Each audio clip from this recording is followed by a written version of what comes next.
Following the tragic events of September the 11th, 2001, Dr. Janet Fish distinguished herself as the first female U.S. Sea Marshal in Alameda, California.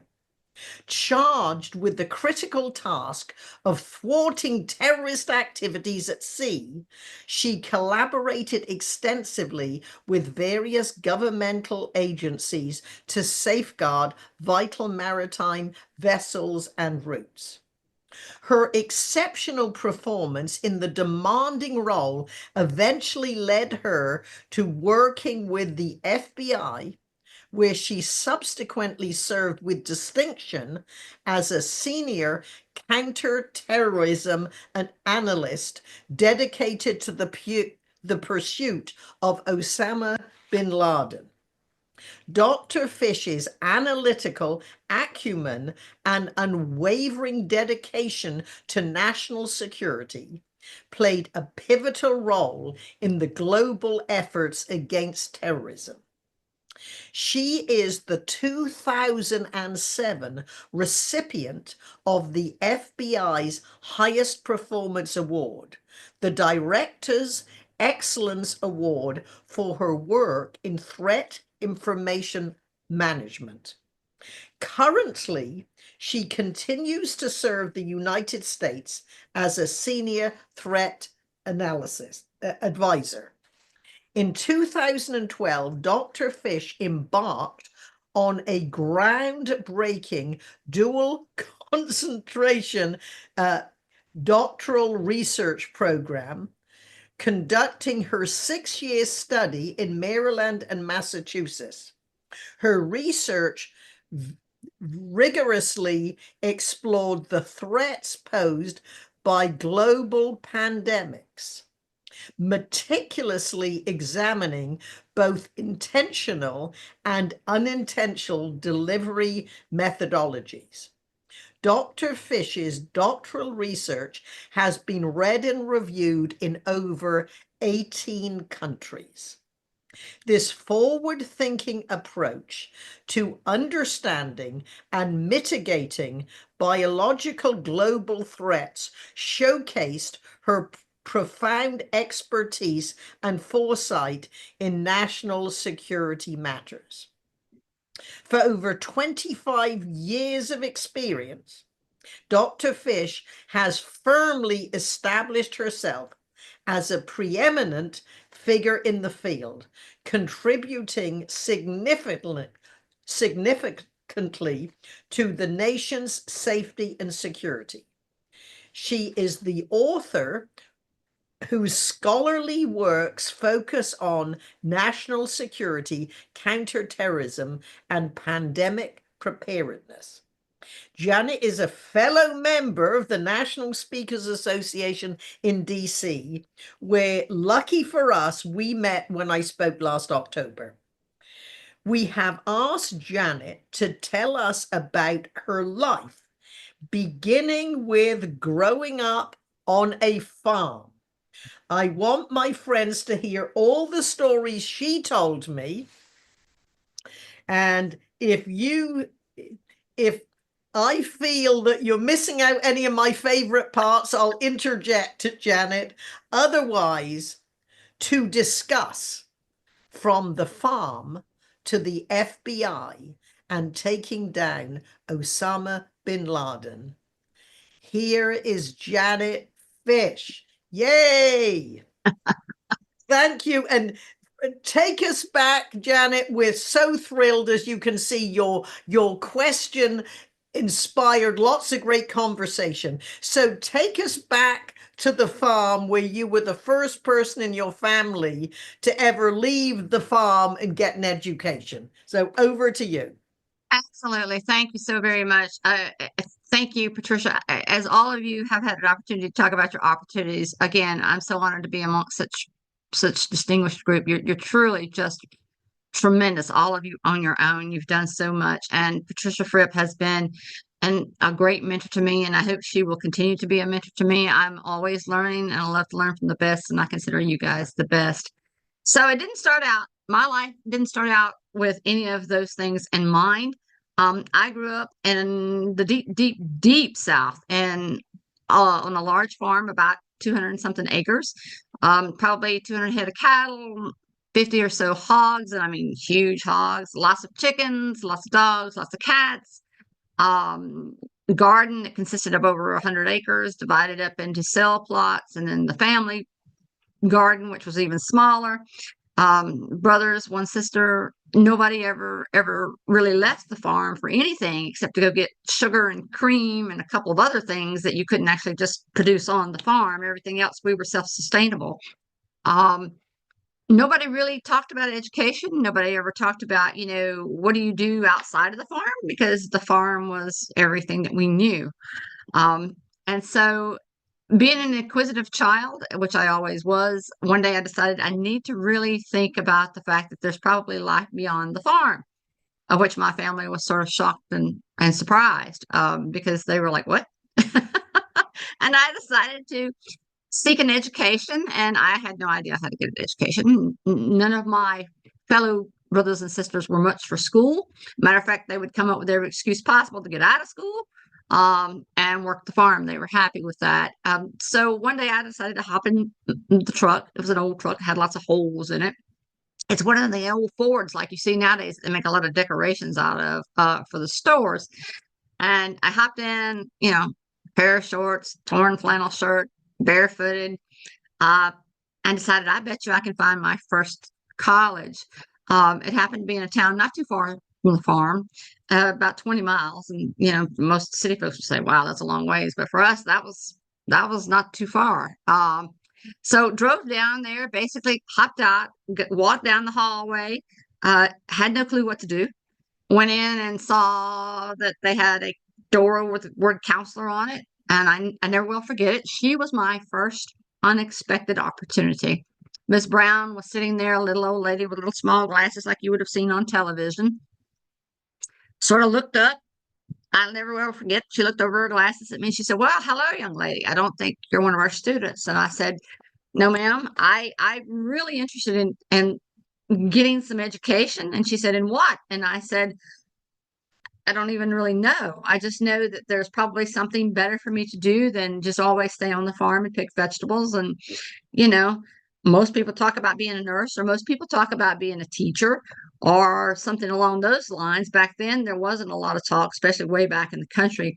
Country folk didn't talk much about what women did because most women stayed home and worked the farm, and were parents, grandparents, that sort of thing. So I said, well, nursing sounds good. I mean, everybody always says that that's something that can do, and I love people, and I have a big heart, so I can do that. So she said, well, my first thing is you go back home and you find your pair of shoes, and you put you some shoes on, and you put you some jeans on, you come back, and we'll give you a couple of tests. And how'd you do in high school? Well, I did good, ma'am. I did good in high school. I didn't miss anything, and I went every morning. I was the first one on the bus, last one off. I was up at 4:30. I did all the feeding the cows and everything before I went. Was out there at 5 a.m. waiting for the bus. Off to school I went. So she said, come back and take the test, and we'll see if we can get you in. So we did. They tested me. I qualified. So I said, great, this is awesome. So let's see if we can get on the road to being a nurse and seeing how that works. I got in. I was accepted. I was the first one to be accepted. I went home and told my mother that I was accepted. And my brother and my sister were like, for what and for why? Why would you want to do anything outside of here?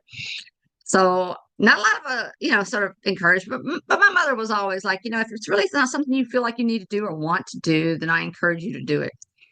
So she did, and I did. And I did go on to become a nurse, and I only lasted a whole day at nursing because I did my first day in the emergency room, and I saw my first paramedic, and I was in love with the fact that they had a really cool job. I was like, wow, that's awesome. So these guys are never with a patient more than, an hour or two at the most, and they go from scenario to scenario to scenario, and that's just so exciting. And staying in this room in this hospital is not that exciting for me. So I saw another opportunity.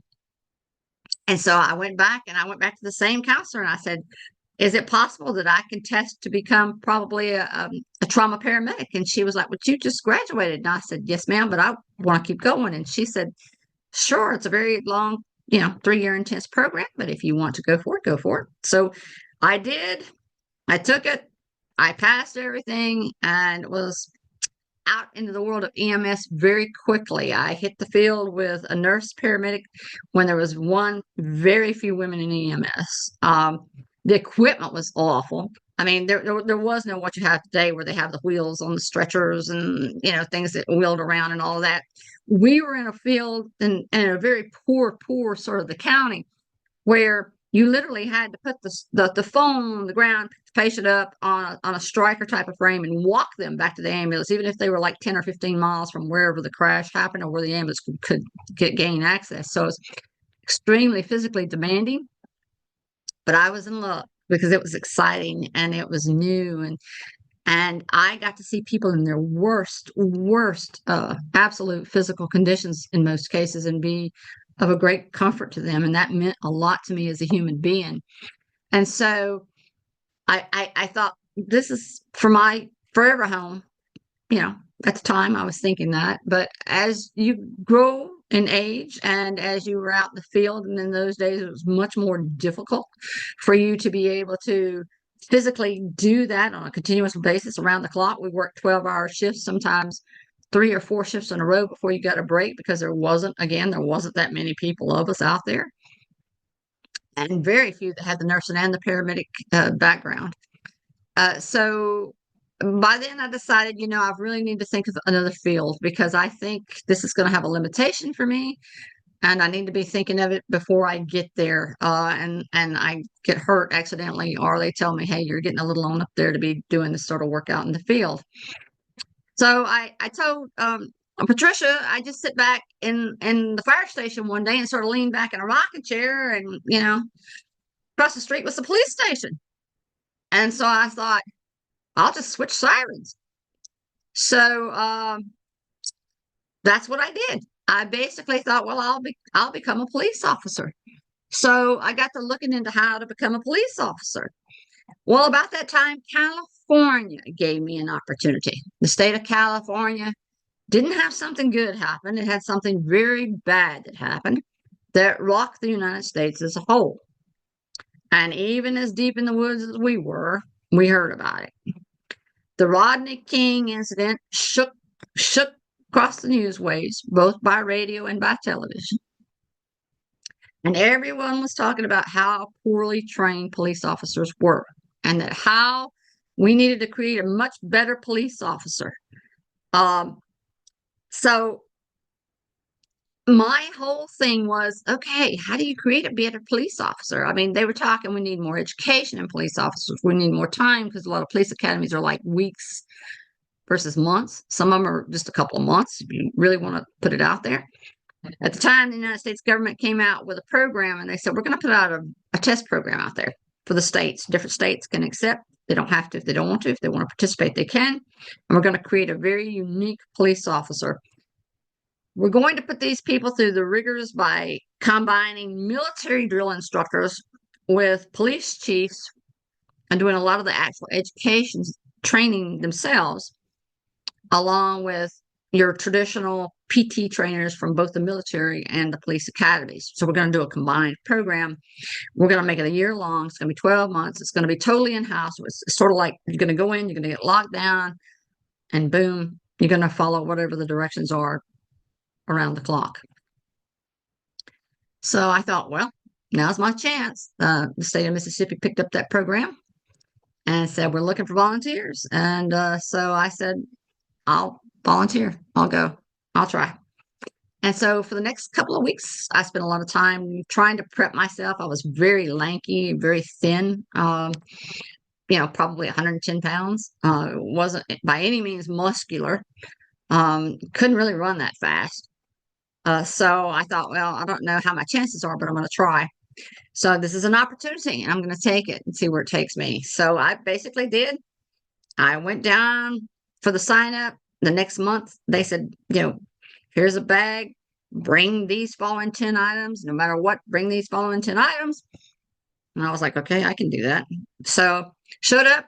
There was 30 of us. They had a big yellow line drawn across the street. We were all put our toes on the line. So it was like just like An Officer and a Gentleman, if you ever saw that movie. We put our toes on the line, and then they basically said, okay, everybody dump out your bags for your 10 items. We turned up our bags for the 10 items.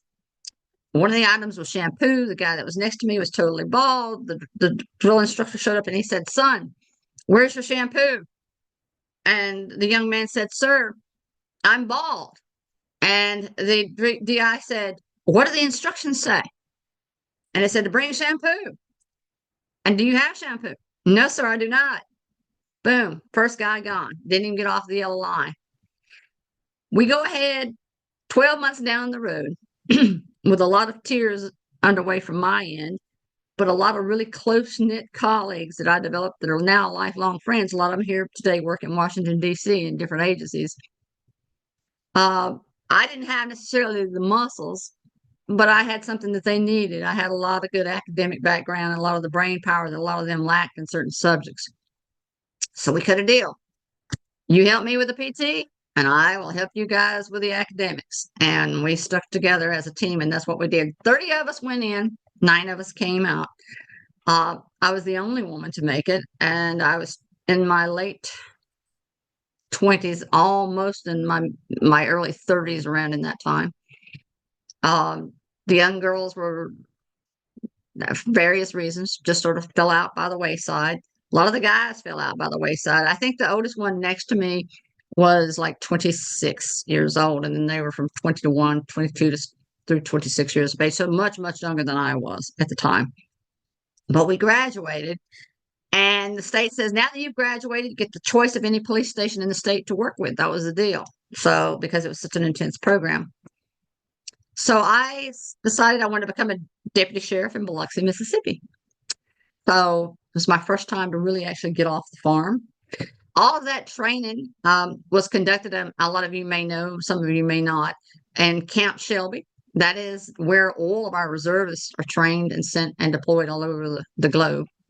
And if you've ever been there, you guys know it's swampy, it's hot, it's mosquito-y, it's tons of shrubs, and it's a rough place to do that sort of training, I can tell you that much.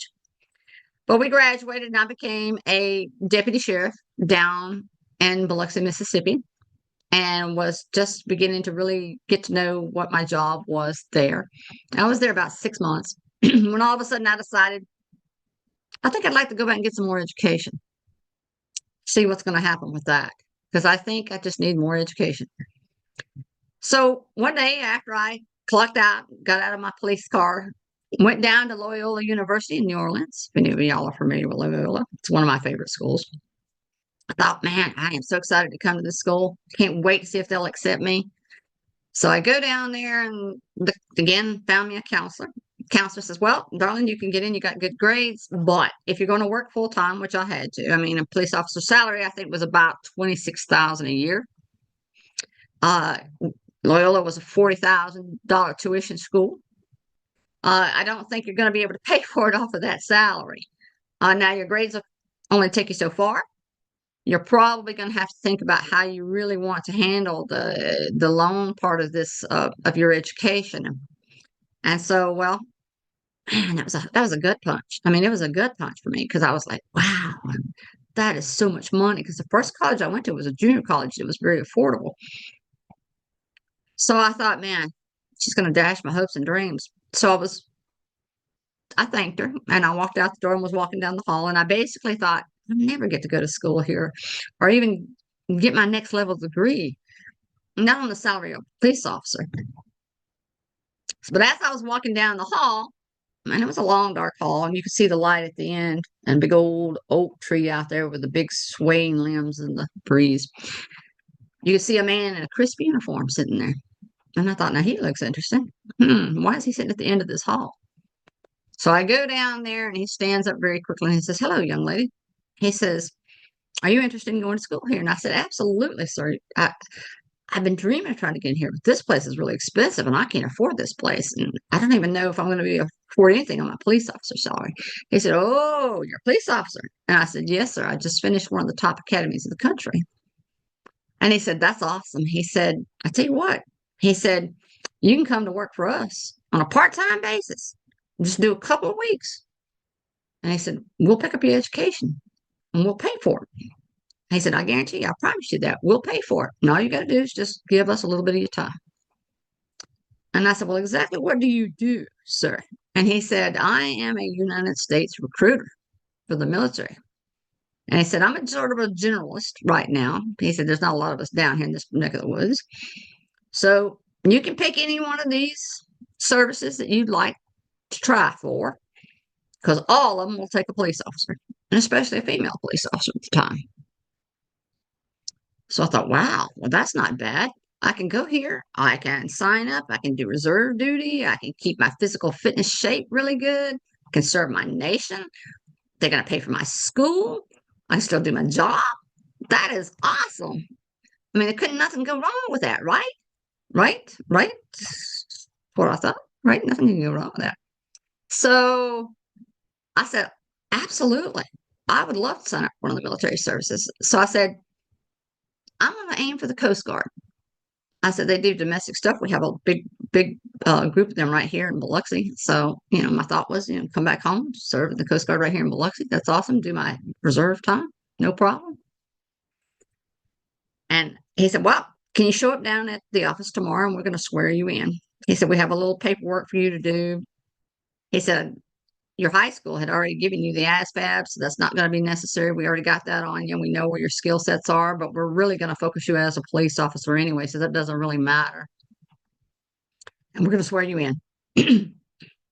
And I said, that's awesome. That's great.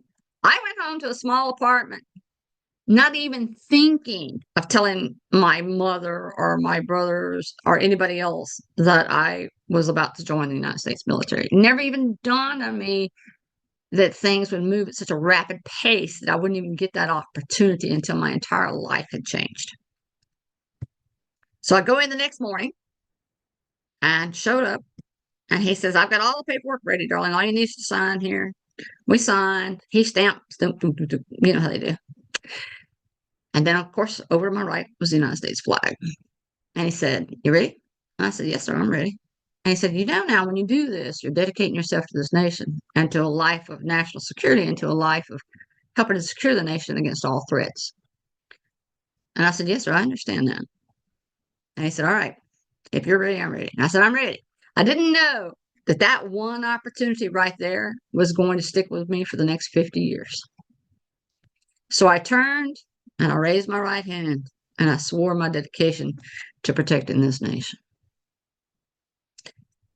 You're done. You can go home. We're going to send you everything else in the mail. We'll tell you when to get ready to go for your 2 weeks, your reserve. You got to go through a little bit of schooling.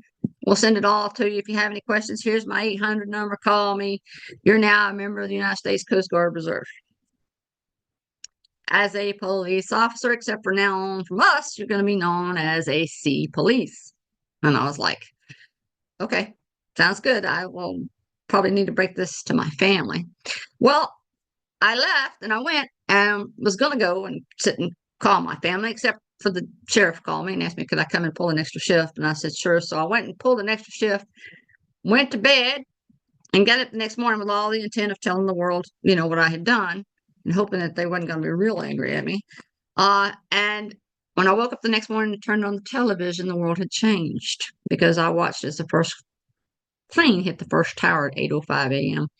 and then the second one right behind that 35 minutes later. Behind that, I watched the Pentagon get hit, and I watched the plane smoke coming from the field of Pennsylvania. And I thought, oh my God, we're under attack. And yes, we were under attack.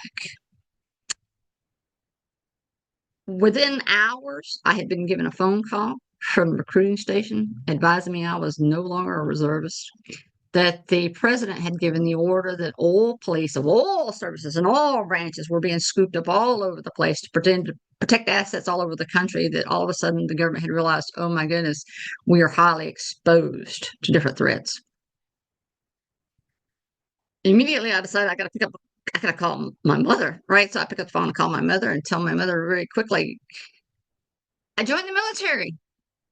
And my mother was like, oh my God, this morning? And I was like, no, yesterday. And she was like, oh my God, did you see what happened this morning? And I was like, I saw what happened this morning. And I'm fixing to be sent off to a place I've never been before. And they were like, "Where are you going?" And I was like, they told me I was going to be sent to Alameda, California. And Mom was like, "What is an Alameda?" And I was like, "It's a place in California, I guess. I don't really know." So I know that there's a special operations school there, and they told me to just pack one bag, not even to worry about my belongings or anything. They were going to fly me out. I was going to get off the plane and go straight into special operations school for the Coast Guard and learn how to board these large cargo vessel containers that were going in and out of the Bay of San Francisco. So that's what I did. I grabbed everything I could think of that I would need and throwed it all in a bag and put it over my shoulder. And when I got down to the New Orleans airport, there was a ticket waiting for me, and off I went to Alameda, California, to join about 50 other young men from around the country who had also been pulled in to that particular division.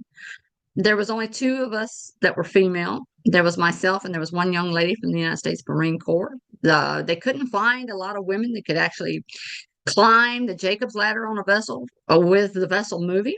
The United States, during the post-attacks, didn't have the authority to stop vessels at sea, so you had to board while it was moving.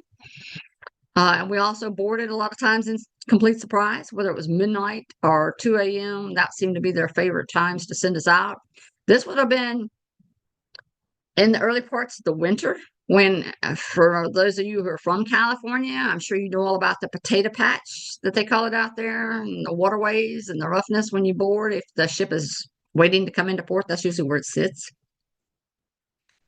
So through the special operations school, I went, and I was very happy that I was able to get through it, because I myself was like, I don't know if I'm gonna be able to do that or not. But because I had just finished that other academy, I was still in really, really good shape, and I was able to complete the training very quickly. So we stayed in Alameda for the next 8 months, boarding around the clock. I think all total, I boarded 101 vessels in a very short period of time. We were very fortunate that we boarded international waters, even though a lot of them were dark. I told Patricia Fripp, and I know this was one of her favorite stories. I said one of the stories I think that scared me sort of the most. They sent us out at the time as 2-person teams. It was me and one guy, because they didn't have enough to send more than that. They dropped you off, and then once you boarded, you were out there. They were gone, because if you went by helicopter, the helicopter didn't have enough fuel, and if you went by private pilot boat, they had other things to do. So they were just a transporter. So boom, out they went and dropped you off, and there you were with 30 complete strangers on a ship that didn't know who the heck you were there or why you were there for or who you were. And you had to sort of convince these people that you were there to do good. And, because my first concern was, and I told the commander that, I said, if I'm a ship out there in the middle of the night and you board me, I'm going to be very sort of intense, because, I'm a country girl. You just don't board people's houses or ships or anything else without them knowing you're coming. It's sort of rude, right? You don't do that. So he was like, "We understand, Janet, but we're going to count on your training to sort of help get you through that." So one night they sent us out. They had a vessel that was out in international waters, and the problem was that its manifest wasn't ringing bells with our intelligence people. It was saying that it had so many containers, and in reality, we realized they were not telling the truth. So they called me at about 2 a.m. and they said, "Well, we need you and your partner to go out. We're going to send you out to this vessel out. It's way out. And we don't know a lot about it. We think they're not being truthful about some of the cargo. And so it's rough seas out there. It's raining and ice cold and freezing. It was probably about 20 degrees. And we're gonna send you out there. We're going to board, and we're going to come back, and then you ride it all the way in." Well, that was probably about a 14-hour haul riding it in. So we get out there and they drop us off. And of course, once we land on the deck, because the seas are rough, the ship is constantly moving back and forth, and getting your sea legs that quickly once you're dropped off with about 48 pounds minimum of gear. We had a shotgun, we had a pistol, we had 2 rounds of ammo, the regular police gear. In addition to that, you had the spray, you had the baton, you had steel-toed boots, you had the float coat. You just go on. And the simple response was, if you fall off, it's just over, because the propeller's probably got a 40-foot draft on each side, and you're never going to be able to swim out beyond that 40-foot draft. So you're just really going to get caught up in that propeller. And it's a sad, sad situation. But even today, within the last 3 years, we've lost at least 4 for people that have boarding officers to that particular event. So we managed to get on this particular vessel. We got out there, and of course, the first thing they do is, of course, you got a bridge watch, right? Your bridge is watching. So you land on this deck, and all of a sudden the floodlights come on, boom, and it lights up the whole deck. And there you are, you're in the floodlight, right? And so you're sitting there trying to get up, trying to get stabilized, trying to see very quickly, are these people hostile? Are they not? And out comes this big guy. He's a big guy, right? I don't know how many of y'all know Ralph Lundgren, but he looks just like Ralph Lundgren did in Rocky, right? The big guy, he comes out. Here comes the security deck, swamped to us, sort of surrounding us, right? The big guy speaks, and as soon as he speaks, I realize he's Russian.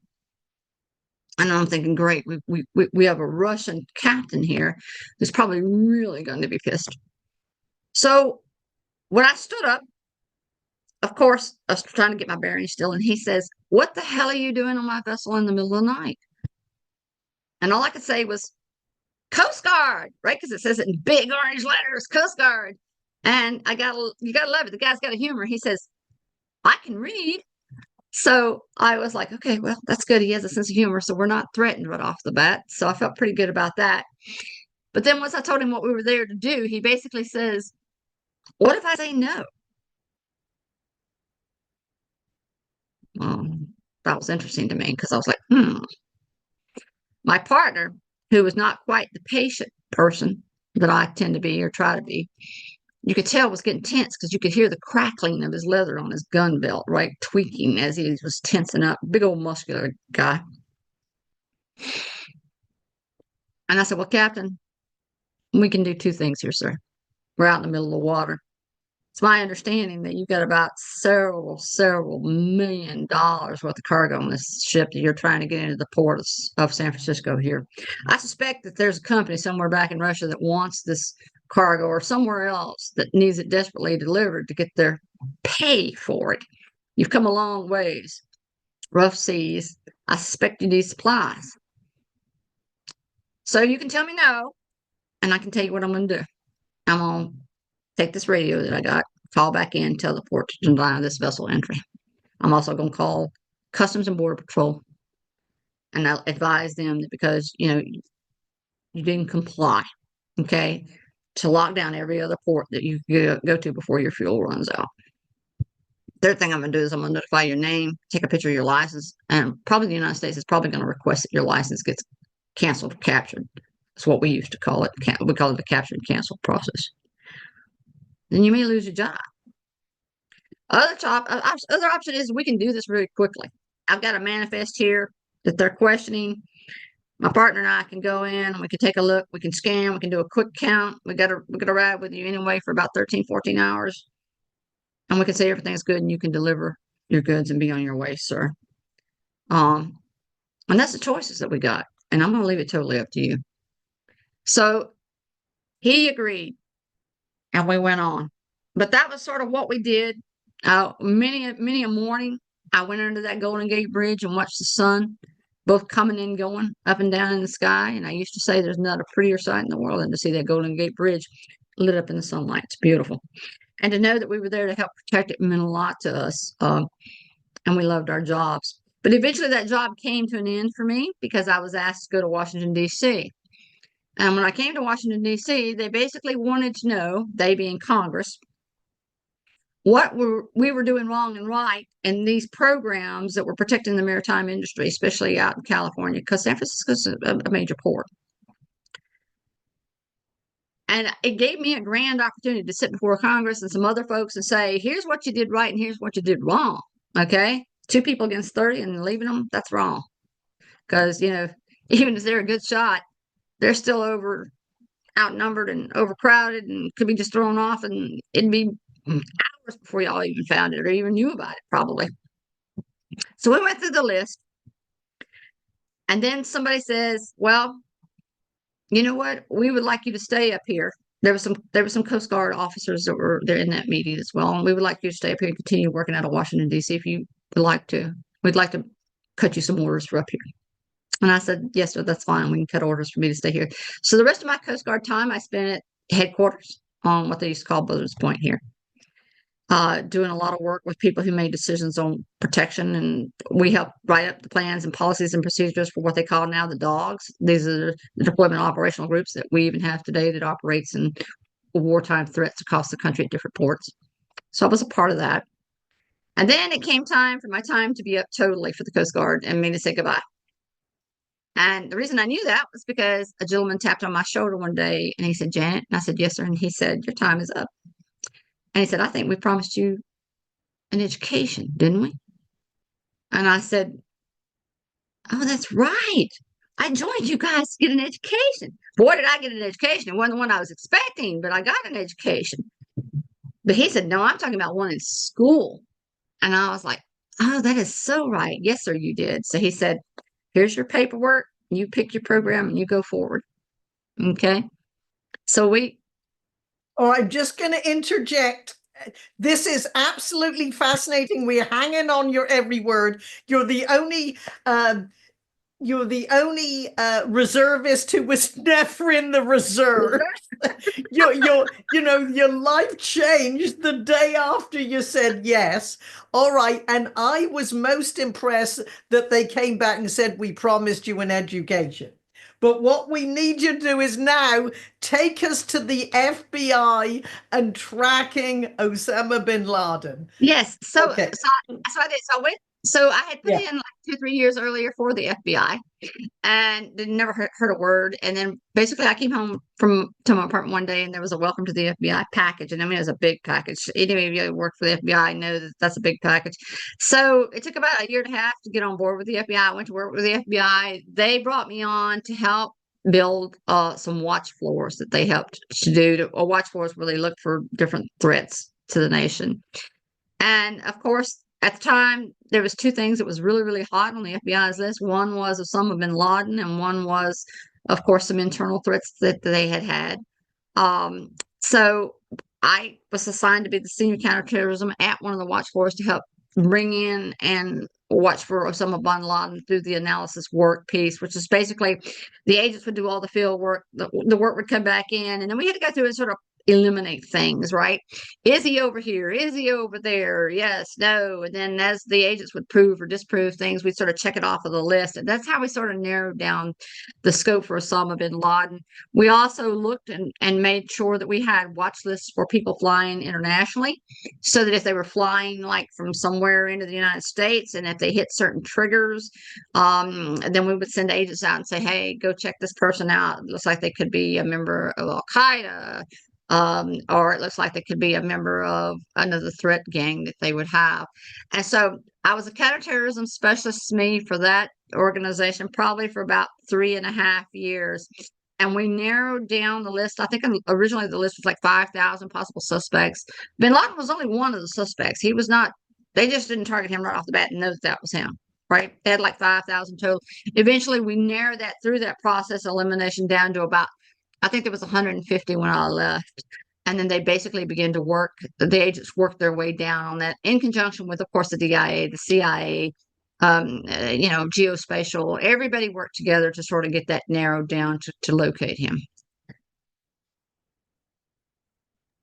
Well, tell us some more. What was an average day like? Well, they were long. They were very, very long. So basically, you would come in, the watch force shifts were about 12 hours apiece. And of course, some of it I can't talk about, some of it I can. But they were 12-hour days. We worked the analysts and the agents worked hand in hand very, very closely. We had a watch captain who was always a GS-15 agent. In some cases, it would be what we call an ADIC. If you don't know what that is, that's an assistant director, which is a high-level agent. And we would work with them on, does this person look like, if we would get a phone call, say from like England, and they would say, "Hey, we got a guy over here fixing a board in Heathrow, and he's missing 3 of his fingers on his right hand, and he has a name that matches one of the possible threats that you guys have listed." We would allow that person to go ahead, and the English, Scotland Yard specifically, we worked with them very closely. They would allow, the person to go ahead and board, right? Knowing that we were actually all of us were targeting them and watching them, right? And and they would scan their suitcases and run extra security on that to make sure they didn't bring anything on the plane itself.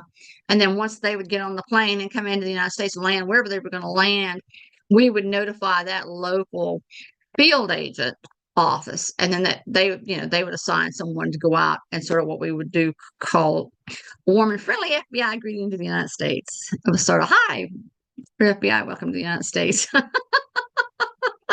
You know, you would have to ask your agent there. I'm sure he knows once they got there what they would do on the side once they got them, right? But I mean, it was really a matter of narrowing down, is this the guy that we think this is, or is it not? Do we let them go? In some cases, it might have been even, do we just sort of track them and see where they go, see who all their contacts are inside the United States? It was all about intelligence gathering, data gathering, and trying to minimize the risk and the threat to the country. And that was something that before 9/11, the CIA, the DIA, and the FBI they were all independent agents, but they wasn't really co-collaborating across the board. And then after 9/11, for at least the first 5 years, they began to work really tight together. Are they still working tightly together now? Well, I left the Bureau in 2008, so I wouldn't really be able to speak to how they're working together. Now, I would like to think that there's a lot more collaboration than there was pre 9/11. I'm sure that each agency still has its own specialty, right? CIA is international, the FBI is domestic, geospatial, and then we got the new space program now, right? That's handling cyber and all that sort of stuff. If you don't coordinate and collaborate across these agencies, we're definitely going to miss things, because there's just too much going on to not, be able to see those things. All right. Now, soon we're going to open up for questions, but okay. I take the right to ask the first question. Okay. All right. So basically, I spent my time at the FBI. And then at the end of the FBI, I basically said, well, in about 2008, I said, I'd like to go back to finish to start a PhD. And the FBI said, well, we'll be happy to pay for that for you. But I just didn't want by then I was getting on up in age, and I didn't want to commit to the agency for that many years, because you have to commit if they loan you the money, and rightfully so, to go into DC, because I live 50 miles outside of DC. So it takes me about 2.5 hours commuting each way to get into DC. And I did that for 12 years. So, and that took a massive toll. That's a long commute. And now it's crazy. It's just crazy. The traffic's crazy in DC. So I basically told them, thank you very much, but that I wanted to go and get my PhD. And then I sat back and I began to think about what I thought the biggest threat for the country was. And at that time, I told the dissertation board in the state of Massachusetts and the state of Maryland, because I did a dual header, I had to go through both states boards. I'm afraid that the country's not ready for a pandemic. I believe that the United States will be hit with a pandemic within the next 15 to 20 years, internally, either intentionally or non-intentionally. And I also believe that there are certain methodologies and deliveries that can be used by a threat, or even by non-threat, through accidental means, to get in diseases into this country without us ever even knowing that. I was sort of, I think I shocked them, because I think that most of them thought that could never happen. But they went ahead and approved my dissertation work, and for 6 years, I researched that topic and spoke on that topic. My dissertation work that's been read in 18 countries is on that topic. And then I graduated and walked across, and they handed me my PhD in December of 2019. And in March of 2020, the United States was formally under a pandemic, a global pandemic, announced by the President of the United States. Did you work with Fauci? No, Dr. Fauci was at NIH. And that's where all of his research was conducted, out of NIH. Mine was conducted from a maritime perspective. I worked out of the Massachusetts Maritime Academy.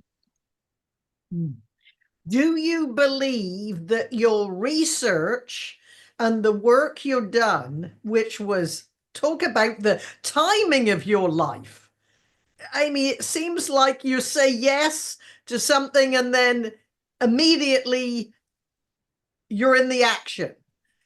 So how do you, my first question, then I'll open it up to everyone. how do you believe your dissertation helped when the pandemic was here? Well, so many people, we were unprepared for it. The United States was unprepared for pandemic, which I had been saying. What the dissertation did for me, I don't know what it did for anyone else. I can't speak on their behalf, but what it did for me, which a lot of researchers never have the opportunity to experience, is I got to see in live time what I had predicted versus what actually occurred. Right? Like I had a whole chapter called the fear factor on how I figured people would panic. Right? But my timing was way off. I had said it would probably take months, 30 days, 60 days for certain things to happen. And in reality, it happened within weeks, some of it in days. I mean, like within 48 hours. And don't ask me why, because the pandemic had nothing. One of the side effects from COVID was not diarrhea, but everybody bought every piece of toilet paper in every store. You couldn't find toilet paper anywhere. And I'm like, what? So you got to see this live comparison. I figured prices would go up, fuel would go up, people would be afraid of social contact. That happened much quicker than I expected.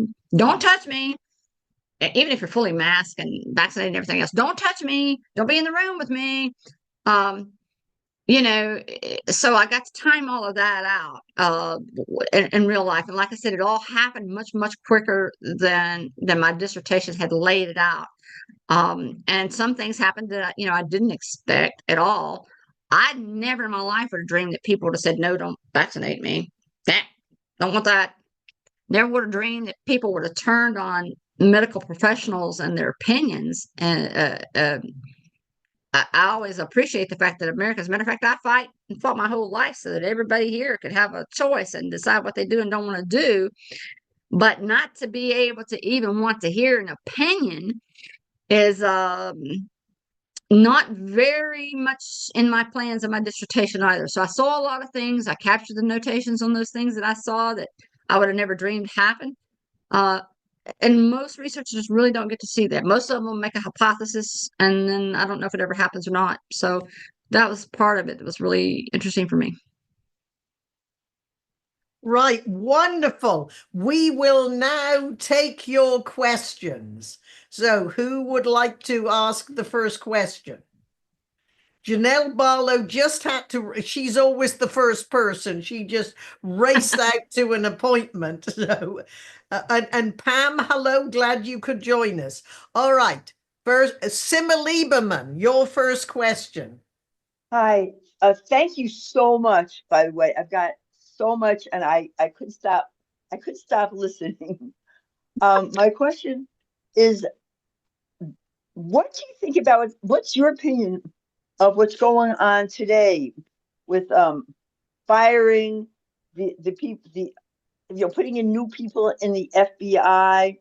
You're talking about vaccinations, putting in someone who is not really supportive of vaccinations. I'm worried about the security of our country, and I'm worried about my own security. So I'd love to have your brilliant wisdom on what you think.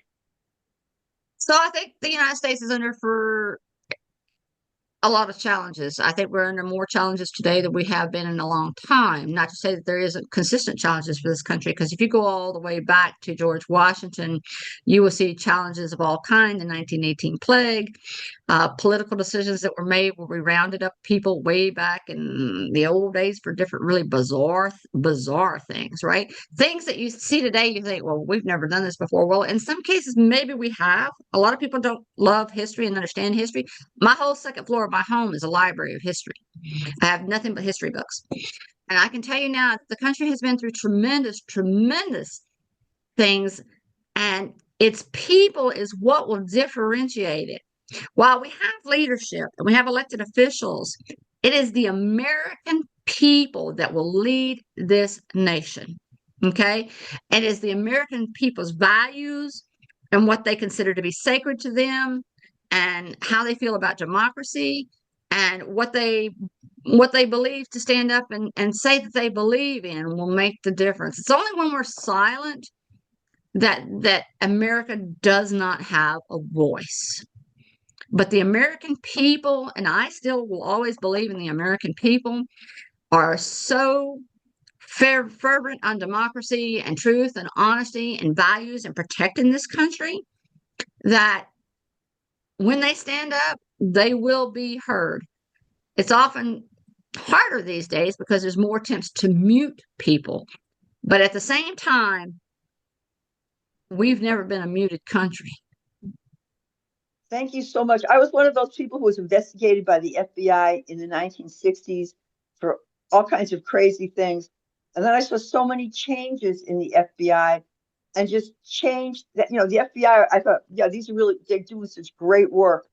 And now I'm seeing what's happening now and we're going backwards. But I love you. You encouraged me so much by emphasizing basically the power of the people. Thank you so much.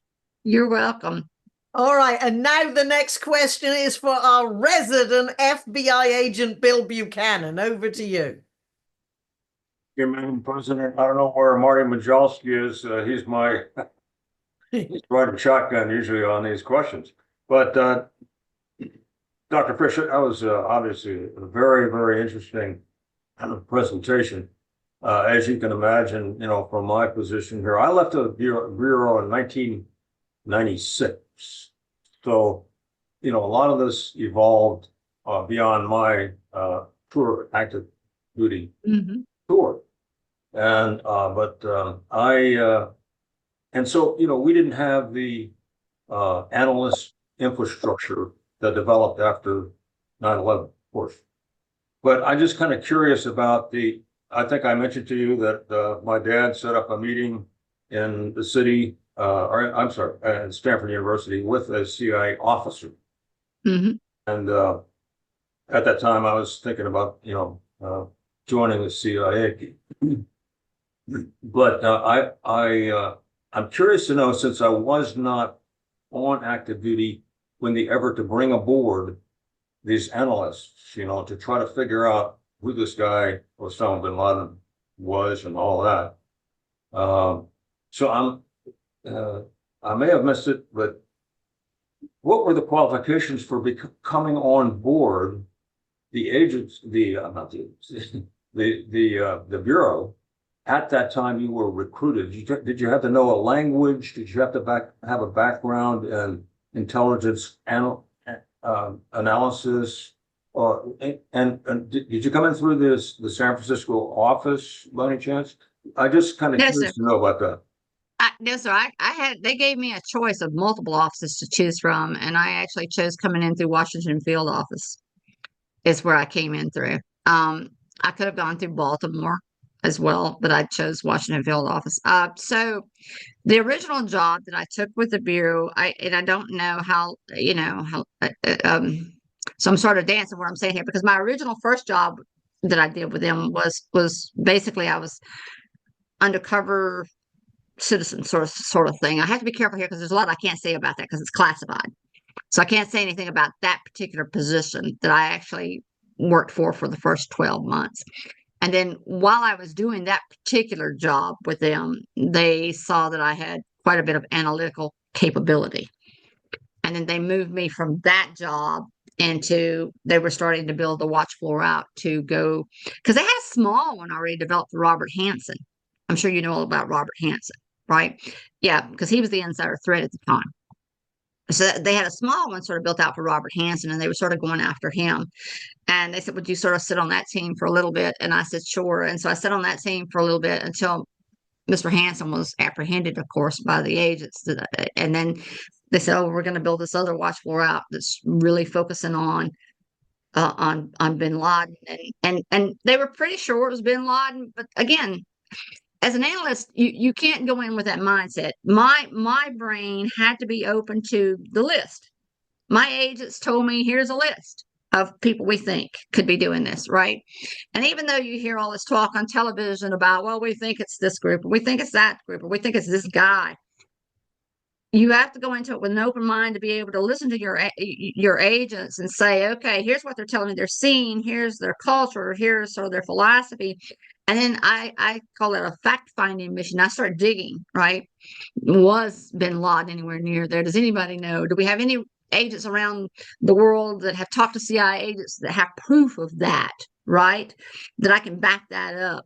And then that's sort of where I would go to town and go to work on pulling all of that data together for them. So I sort of grew from, like I said, the classified job that I had, and they sort of saw that. And then, because I went from I came in as a GS7 and I went to a GS13 in like a year. So I went, they just started bumping me up, bumping me up, bumping me up. And then I got to be senior representative for them at the watch floor as an interactive watch floor. We had CIA, DIA, all of them on the watch floor. So there was one person from each agency that represented each agency 24/7. Similar to the counterterrorism task force that they had in the field offices, I suspect. Yes, that's the 𝐬𝐴NCJTTF. Yes. Oh, one more quick question for you, Doctor, and that is, did you happen to see that movie Zero Dark 30? I did. I kind of suspect you might have. What did you think? What did you think about the presentation of the sequence of events that led to Abbottabad in Pakistan? Well, I know that Hollywood always takes a little bit of leave with some of the stuff that it does, but I think that you have to keep stuff on the lid like that. I mean, I was very upset. Miss Frisk asked me what did I think when we captured him. I said, first thing I did was I got on my knees and cried. I'd already left the bureau when we caught him, but it was such an overwhelming feeling when they actually got him, right? That it just came out in tears for me. But the sequencing of losing him, because I was one of the people at that bureau when we were all over the Tora Bora, right? We were all over Tora Bora. And then to let him get out a little small, tiny hole was just, crushing to me, right? It's just crushing. So then after that, the people that made the decisions, you can't speak for them. They make the decisions that they make, and you don't really, like I said, they take a lot of Hollywood adventures to it. A lot of really high emphasis on the CIA there. But I would say all agencies took a massive role in that. It had to be FBI, it had to be CIA, it had to be geospatial. Without geospatial, you're not going to get nothing, right? It's just a big desert. So I said it took us all. Again, it goes back to the American people, the American spirit, and the American pride, and making sure that did not go, that justice did not go undone. Thank you very much for joining us today. Thank you, sir. Thank you for serving us. I'm very proud of all of our agents. All right. Do we have any other questions before? Oh, yes. Gary McKenzie, I saw you were wildly involved in this, like me, hanging on every word. So Gary is the gentleman who has interacted with a lot of our presidents. Oh. Okay. I wanted to follow up on what Janet said about believing in the American public. When I first got involved, my small group dealing with taxation, we were charged with bringing about changes on taxation relating to small business. Many of the changes we were asked to bring about appeared to be impossible. Yet with the support of small business owners and the American people, we persistently lobbied Congress, and over a period of time, it didn't happen overnight, but with that support, we brought about change. We got every one of those issues enacted in law today. So it's that American person being involved and being consistent. And I'm going to say dealing with Congress respectfully, right, brings about change. But you have to be consistent, and you have to applaud them when they pass the law. There, you got to give them that pat on the back. Good job. And remind them at times and we also still need to work on this part, so they know you're going to be back. So I just wanted to follow up with you on that. Do not lose faith in the American people and their involvement. Absolutely. Our past president, the pitch freak, is endorsing that. Good. All right, Janet, I'm going to ask you one quick question, and then whatever you would like your concluding remarks to be. One, you've had such a busy life. You've been zapping different parts, different places. When did you have time to fall in love and marry your husband? And that's a whole story unto itself. My husband and I met on a train, a metro station in Washington, D.C. when I first got here, I didn't know where headquarters was. I was in a Coast Guard uniform. He was in a Coast Guard uniform. And I basically said, "Hi, you look like you're going to the same place I'm going." And he said, "Where are you going?" And I said, "I really don't know." I said, "I'm just going, I'm just going to the same place that has these same uniforms at the Coast Guard headquarters." And he said, "Well, then, yep." He said, "Then, yep, you're going my way." And I said, "Well, then, okay, can we ride together?" So we rode together on the train, on the Metro train. So every morning for the next, 4 years, we would ride on the Metro train together and talk. And so we always laughed about it, saying, "Are you going my way?" And he was saying yes. And so we dated for 7.5 years. We continued to date even when I went to the Bureau, and he was captain of all of Chicago. He was the captain at the Coast Guard headquarters in Chicago. And basically, one day he called and he said, "Would you marry me?" And I was like, after 7 years, I was like, yes. And then so on our wedding cake, there was a little ribbon at the top. There's a little train at the top, and then there's a ribbon down the cake, and the ribbon said, "Are you going my way?" And at the bottom it said, "Always."